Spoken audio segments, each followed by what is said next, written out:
Aprobado na sa third and final reading sang sangguniang panlungsod ang Local Economic Enterprise Code sang siyudad sang Coronadal kadungan sa ginpatigayon nga regular session sang SP. Ang LEE Code ang magatalana sang bag-o nga mga pulisa para sa maayo nga pangginobierno, pag-inspect kag pagtutok sa Central Supermarket Complex, Satellite Market, Night Market, Slaughterhouse, Integrated Transport Terminal Complex, Memorial Parks, kag iban pa nga mga local economic enterprises sang syudad. Ang nasambit nga code gindihon sang SP, Committee on Commerce, Trade and Industry.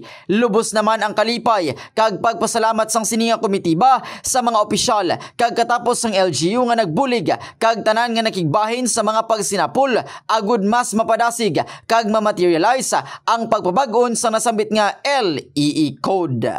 We are now in the third and final reading of the enactment of an ordinance entitled An Ordinance Enacting the Local Economic Enterprise Code of the City of Coronadal.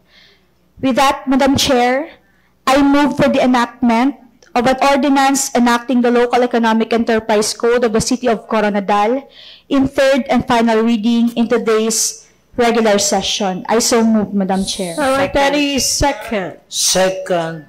Comment? Unanimous sponsorship. On unanimous sponsorship subject to form and style.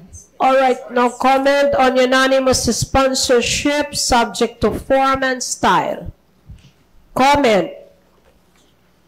Amendments. No more comment? Then the motion is carried.